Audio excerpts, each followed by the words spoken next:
Hello and welcome to the last week of this series of Bible stories for the summer holidays. Did you enjoy last week's activities? Did anyone manage to make a boat and sail it in some water? Hope you did, and hope you had fun doing everything else as well. So this story is the story of David, and it's a really good story about a small boy. So I'll read it to you and then we can talk about the activities. It's called The Young Hero and the Horrible Giant. God's people had some scary enemies, but the Philistines were the scariest of them all. And now the Philistines had come to fight them. The Philistines had a secret weapon called Goliath. Goliath was a terrifying soldier and, worst of all, a giant.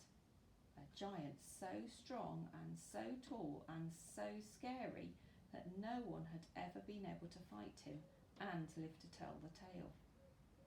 So there they were, the Philistines standing on the top of the hill, God's people standing on the top of the other.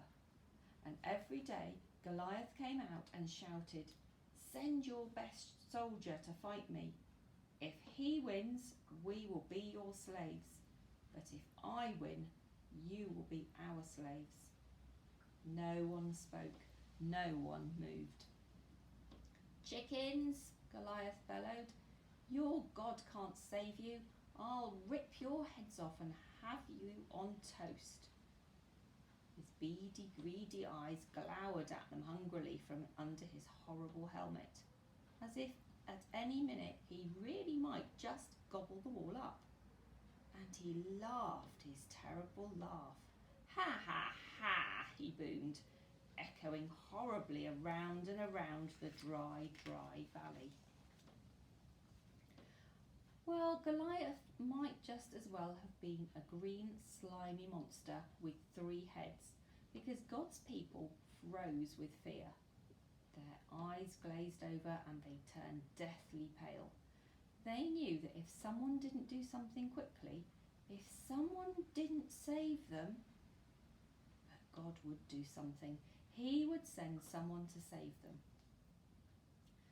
Now, David was the youngest son of Jesse, and his brothers were soldiers in the army.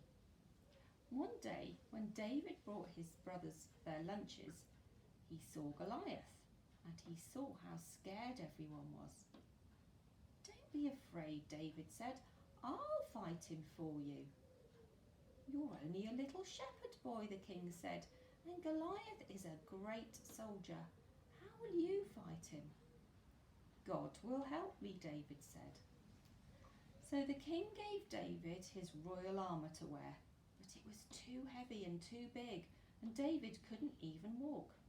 "I won't need this," David said.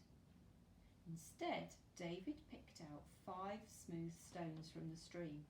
1, 2, 3, 4, 5. Took his slingshot and walked towards Goliath. Step, step, step. Wow, isn't he enormous? Goliath walked towards David. Thud, thud, thud. "You?" Goliath peered down at the small boy. "I'm little," David shouted up to him, "but God is great." Goliath laughed, an even terribler laugh than usual. "Ha ha ha ha ha," it went. With just one swing of his giant sword, Goliath could finish the boy off. But David kept going. "It isn't how strong you are or how many swords and spears you have that will save you.